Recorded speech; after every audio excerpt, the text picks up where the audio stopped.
le voy a explicar el plan integrado. Si decimos formar carácter, ¿quién está a cargo de formar el carácter? ¿La escuela, la iglesia o la casa? La casa. Si decimos conocimiento, ¿quién está a cargo del conocimiento? ¿La casa, la escuela o la iglesia? La escuela. Y si decimos obra de vida,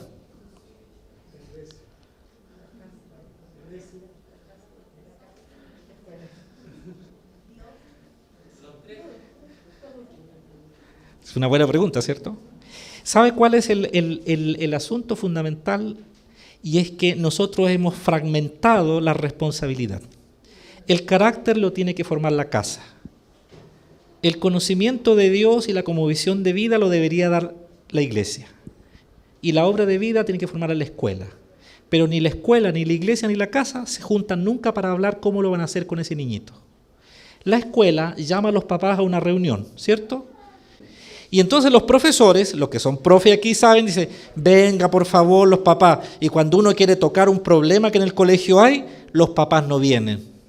Menos a la iglesia, menos la escuela le va a preguntar a la iglesia, porque la escuela ya está haciendo laicas, etc. Entonces tenemos tres problemas. Debería haber un plan común que pueda tener entonces el hogar, la iglesia y la escuela juntos. El proceso integrado que les quiero hablar en esta mañana está basado en la iglesia y centrado en los padres. Voy a decirlo de esta manera más sencilla. Toda la responsabilidad del conocimiento, el carácter y la obra de vida recae en los papás, porque para eso fuimos nosotros creados. Se nos dio la capacidad de ser padres, pero debe estar basado en la iglesia, porque la iglesia es la columna y el baluarte de la verdad. Es decir, todas las respuestas que buscamos para la estructura de la obra vocacional, para las emociones y para el conocimiento deberían estar en la iglesia. Es decir, la iglesia no solo debería predicarle a la gente cómo ir al cielo y cuántas alas tienen los ángeles, sino que la iglesia debería aportarle todos los recursos a los papás y a las mamás para poder integrar todo esto. Entonces decimos que los problemas son tres, pero este plan integrado está basado en la iglesia y centrado en los padres. Las tres entidades, el hogar, la iglesia y la escuela, entienden y respetan y llevan a cabo un plan responsable, teniendo cuidado de realizar sus funciones de una manera integrada, sin afectar el rol del hogar. Esto lo voy a repetir así. La iglesia y la escuela tienen que respetar el hogar, pero les puedo asegurar que este plan funciona porque ha funcionado, porque viene de Dios. Está estructurado así. Si el asunto es que nosotros, cuando nos pasan un bebé, somos felices hasta los primeros años. Cuando empieza a caminar y empieza a hablar, uno ya empieza con problemas. Es tu hijo. Mira lo que hizo tu hijo, porque salió igual a ti y salió igual a tú. Cuando le mete la mamá a uno y al papá, ya la cosa queda mal, porque empieza otro tipo de problema. Dos conceptos son básicos entonces que ustedes deben aprender, hermanos. Llevar en su mente, por favor, grábenlos. Dos conceptos básicos deben ser entendidos. Primero, para que este plan funcione, nosotros debemos entender que el hogar individual, la familia, tiene que tener un proceso de educación cristiana sólido. Yo sé que usted trabaja, yo también. Yo sé que la mamá tiene que hacer deber en el hogar y trabajar. También tuve una esposa así. Sé que los hijos tienen sus propias tareas, tienen que desarrollar trabajos extras. Hermanos y hermanas queridos, si lo estoy hablando es porque los amo.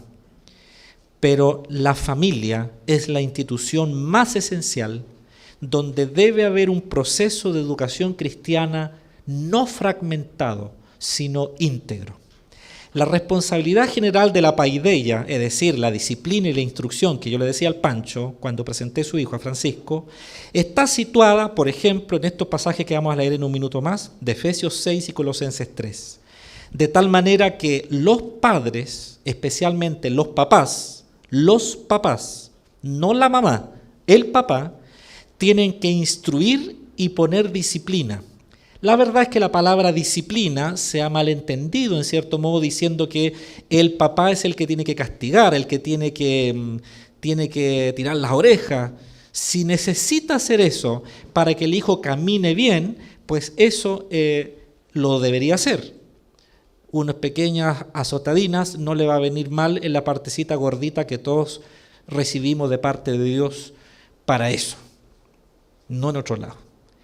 De tal manera que estos pasajes se conocen como los textos del hogar. Estos están en la Biblia. Efesios 6 y Colosenses 3 son los textos del hogar. Dios dice cómo el hogar tiene que funcionar. Ahora, en algún momento de la vida, nosotros como padres vamos relegando estas cosas. Vamos a leer los pasajes. Abran su Biblia y estos dos textos del hogar entonces nos ayudarán a comprender cómo la familia individual, es decir, ustedes en casita, los dos, cuando está la puerta cerradita, cuando nadie los ve, ¿cierto? Ustedes son familia, cómo deberían serlo.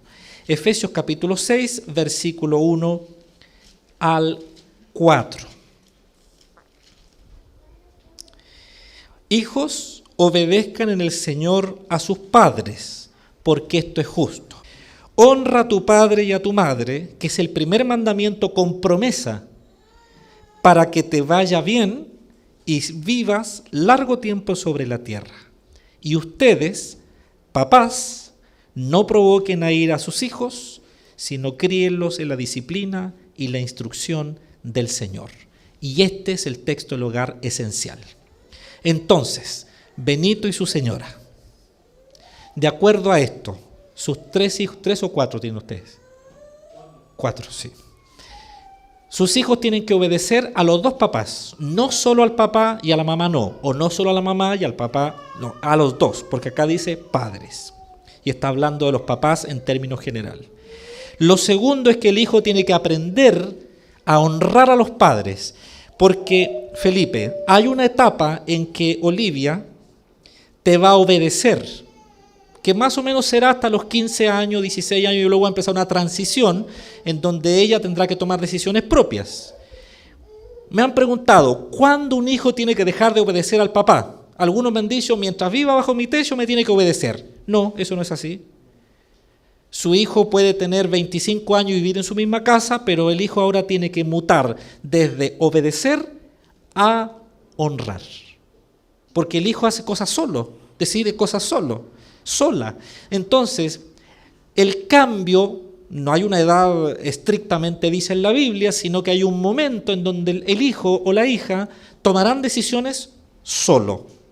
La decisión que tome, ella, Olivia, estoy tomando el ejemplo tuyo, tiene que aprender que la decisión que tome solita por sí mismo, a la edad que ya empieza a tomarlas, debe honrar a su papá. La pregunta es, si me pillara mi papá, eso es una mala pregunta de un hijo. Sino que si esto mi padre y mi madre lo saben o los expongo producto de lo que estoy haciendo, ¿serían honrados o pasarían vergüenza? Esa es la pregunta que se tiene que hacer un hijo. Y eso lo aprende los primeros años de vida. Esta es la razón por la que el Señor dice que los hijos deben aprender a honrar al padre y a la madre para que les vaya bien y sean de larga vida. Usted, papá, no debe provocar a su hija a ira. No voy a explicar hoy, pero solo poner un ejemplo cuando uno provoca a un hijo a ira. La sobreprotección. Uno ahoga a los hijos. ¿Quién de ustedes tuvo una mamá o un papá sobreprotector? Lo ahoga uno. Lo ahoga. Así como que uno se quiere. Entonces, por eso que uno comete errores. Por eso empieza a pololear temprano en la vida, porque se quiere escapar. Quiere salirse de la sombra de esa señora que no le deja ni ponerse la polera que usted quiere ponerse. Entonces hay varias razones, no la voy a explicar ahora, pero una de las más fuertes es esta, la sobreprotección, que se transforma finalmente en control. Porque los papás creen que lo están cuidando, pero no siempre es así. Entonces los hijos se sienten enojados con los padres y a veces por venganza hacen algunas cosas. Entonces no debes provocar a ira a tus hijos, sino que criarlo. Entonces, críenlo en dos elementos, la disciplina y la instrucción. Es decir, La disciplina es que aprenda a caminar y pensar correctamente. ¿El hijo debe caminar así? Si usted ve a su niñito aprender a caminar con los pies cruzados, ¿qué hace usted? Lo corrige, le dice, no, mijo, no es así. Lo mismo a sentarse, lo mismo a tomar la sopa. ¿La sopa va a la cuchara o la cuchara va a la persona o la persona va a la cuchara? Ok, entonces te tiene que enseñar. Eso es disciplinar, adquirir una disciplina. Si usted no puede ser músico, pero ve talento en su hijo, permítale que toque, que explore. No hay ningún músico en la familia, déjelo que toque la batería, que le saque esa olla nueva que se compró y aprenda. Y a lo mejor tiene un músico, a lo mejor no. Permítaselo. La guitarra, etcétera. El niño, todos tenemos habilidad para la música, para las artes, obvio que hay una variedad. De tal manera que Efesios dice que usted tiene que hacer eso. Ahora, Colosenses repite exactamente lo mismo. ¿Pueden ir ahí, por favor? Nos añade, obviamente, una visión particular. Del 18 dice, esposas, estén sujetas a su esposo como conviene en el Señor. Esto es una cosa implícita, no la voy a explicar hoy, pero tiene que ver cómo el hijo o la hija van a aprender a ser casados en el futuro. La esposa debe estar sujeta a su esposo. A algunos les gusta decir sumisa, no es eso lo que el texto dice, sino que debe decir que está sujeta. Y el esposo debe amar a su esposa y no amargarse contra ella, no tener una actitud despreciativa.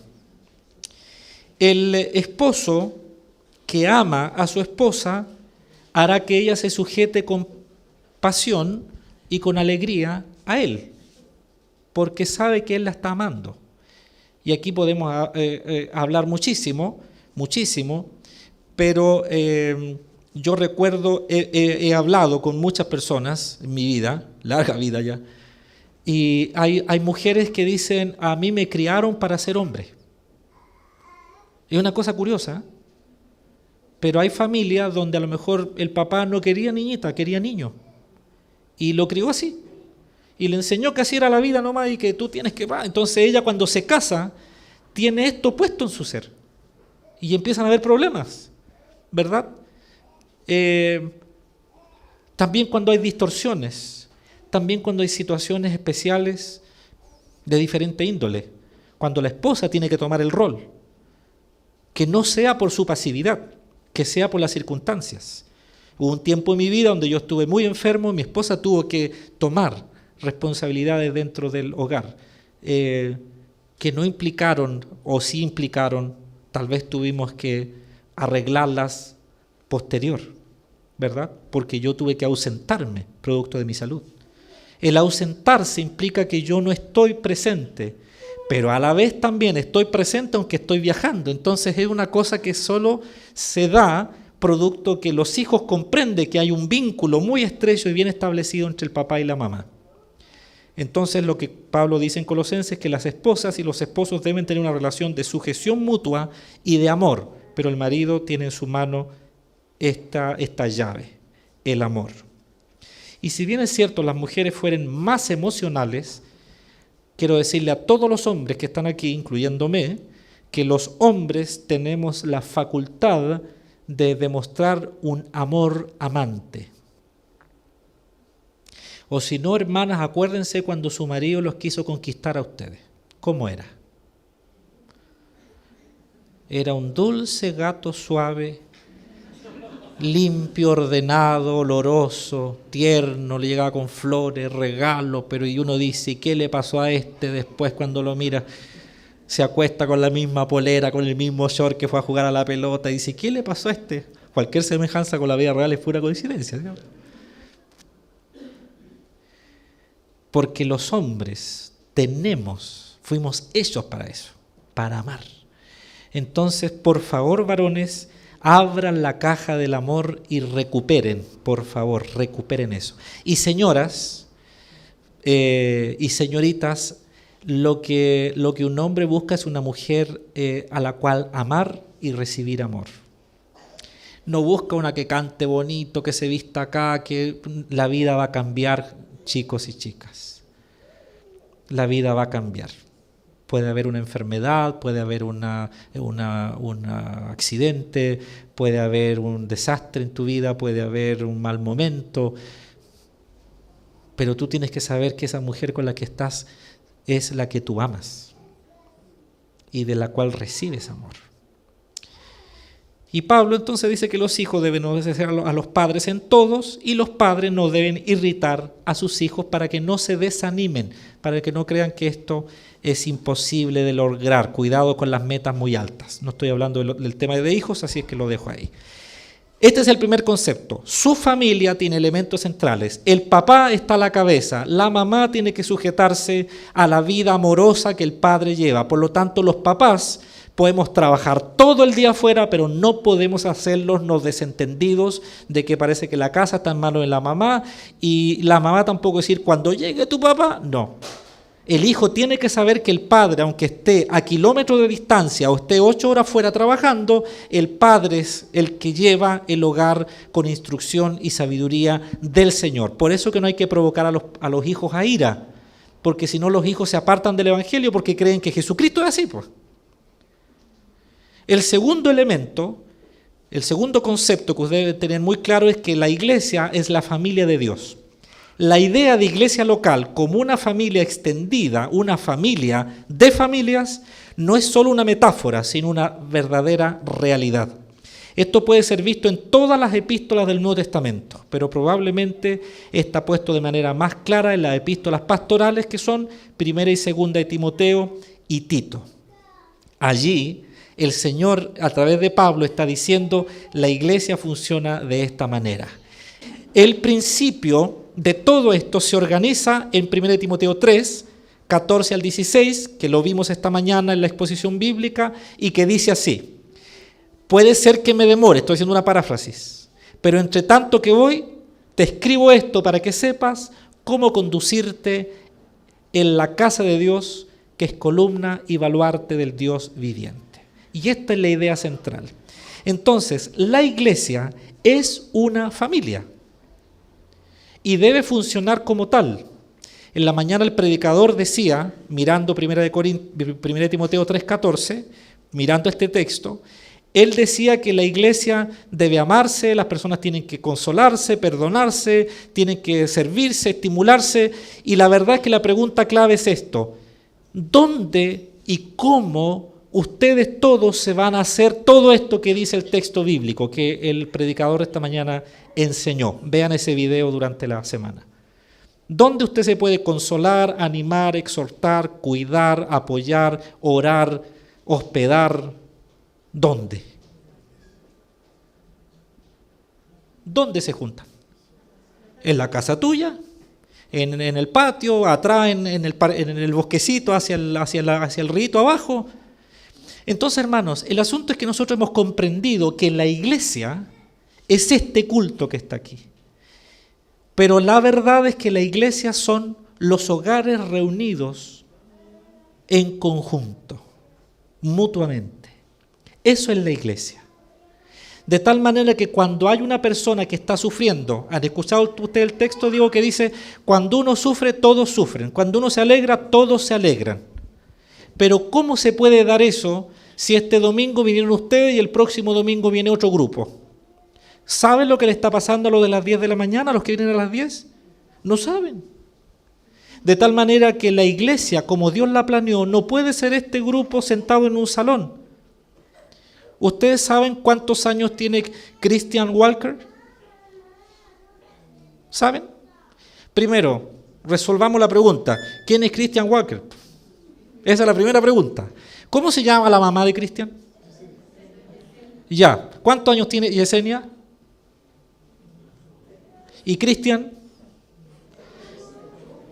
¿Qué le gusta comer a Cristian?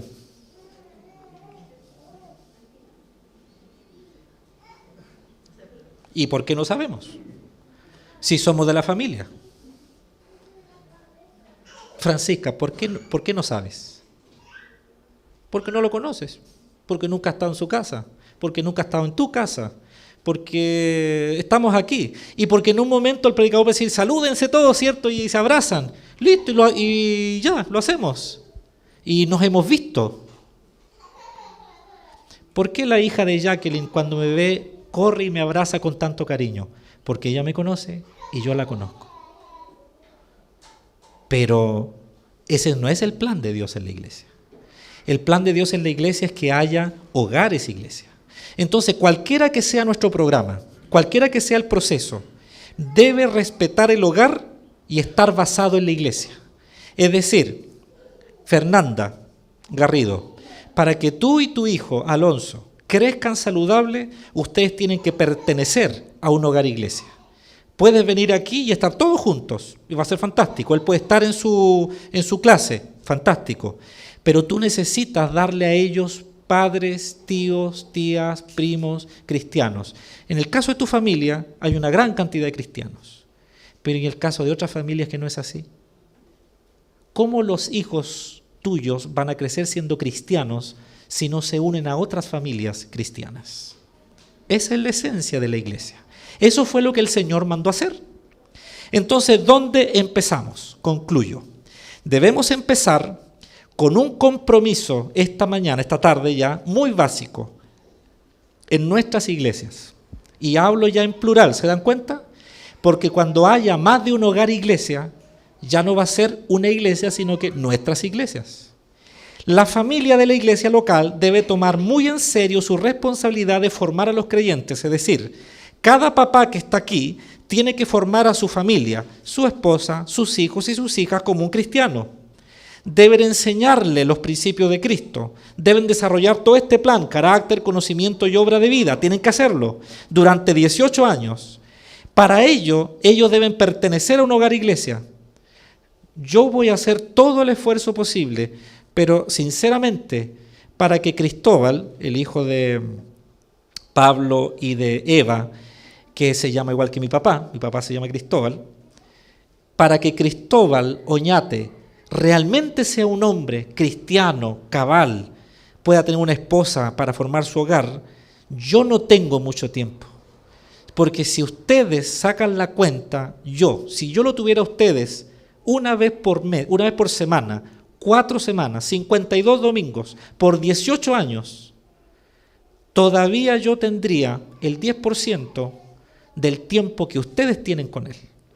Es decir, voy a lograr algo, puede ser que logre algo, pero no voy a lograr todo lo que ustedes pueden lograr porque ustedes lo tienen 24 horas. 24 horas. Entonces no se canse por lo que no tiene que cansarse. Las familias individuales, todos los papás, Patrick, Eduardo como un mayor, mi hermano que no recuerdo su nombre, Nicolás, mi hermano Alex, Benito, y así sigo. Ustedes deben comprometerse con este plan. La esposa dice, ya así vamos a ver. No le baje los aviones. No se los baje. ¿Entiende lo que significa esa expresión? Déjelo. El esposo a veces tiene otro sistema diferente al suyo. Deje que su marido tome el lugar. ¿Qué pasa si no tengo marido? Pues a usted le tocó, a usted le tocó ser mamá, pero no va a poder ser papá, pero tiene que ser una buena mamá, ¿de acuerdo? Tiene que explicarle a su hijo, hay roles que los tiene que cumplir un papá, no los puedo cumplir yo, pero lo que yo debo hacer, lo estoy haciendo. Pero para eso, déjeme contarle que hay una solución. Yo perdí a mi abuelo antes que yo naciera, siempre quise conocerlo, pero cuando llegué a la iglesia, apareció un hermano que todavía vive, tiene 90 y tantos años, casi 100, se llama Gregorio, y él ocupó el lugar de mi abuelo. Cada domingo en la escuela dominical, él se sentaba conmigo. Él me regalaba, me dicen que me regalaba un tetito, me traía algo, me regalaba fruta. La primera Biblia que yo tuve en mi vida, Biblia así de grande, ¿no? Con los cantos dorados y todo eso, junté dinero en un tarrito, 700 pesos de esa época, cuando los 50 pesos venían en billetes. Y cuando quise comprar la Biblia costaba 2,000 pesos. Yo tenía mis moneditas y el billete aquí en la mano y no alcanzaba a comprar esa Biblia que yo quería. Pero yo no contaba con que detrás de mí, en mi espalda, estaba el hermano Gregorio. Y él me tomó la mano, tomó todo el dinero que había, ni lo miró, ni lo contó. lo puso en su bolsillo, tomó la Biblia y me la dio. Eso es lo que hace una iglesia. Eso hace que haya una familia de familias. Pero eso no va a pasar aquí. Eso va a pasar cuando tú te congregues en un hogar iglesia, en tu calle, en tu sector, en la casa de alguien que abra su casa para recibirte. Porque a veces uno se casa y no tiene la ayuda de los padres. Mis papás estaban lejos, mi suegra vivía en nuestra casa, de tal manera que nos ayudó. Pero ¿y si no hubiese estado cerca? Yo entiendo a los que tienen que criar hijos solos y tienen que bregar con eso duro. Por lo tanto, por favor, las familias, papás, comprométanse a estudiar la Biblia. Y 2, la iglesia debe estructurarse en hogares iglesia. Nuestra iglesia tiene los primeros principios. Los primeros principios son un conjunto de estudios bíblicos muy sencillos, pero profundos, en los que buscamos nosotros desarrollar hábitos, desarrollar una vida en comunidad, desarrollar la base para el pensamiento bíblico y tener un manejo de las escrituras y aprendizaje de por vida. Entonces, papás y mamás, les quiero pedir que ustedes se comprometan, no importa dónde estén viviendo, se comprometan por favor a integrarse a los grupos u hogares iglesia para poder crecer, sobre todo el papá. Si la mamá, por su ocupación, porque tiene que cuidar a los niños pequeños, dice yo no puedo estar en el grupo en ese horario, pero el papá hágalo. El papá hágalo. Y ahí después comparta con su esposa en otro horario. Es decir, usted sea como que fuera el maestro para ella, porque así está hecho flexible. La iglesia va a hacer todos los esfuerzos para que haya reuniones de hombres, para que se comuniquen las mujeres, para que crezcan los niños y los adolescentes. Pero necesito pedirles, por favor, padres, no pierdan el tiempo y la oportunidad, porque los hijos van a crecer. Tenemos 18 años. ¿Hay sabiduría en la Biblia? La hay. Muy bien.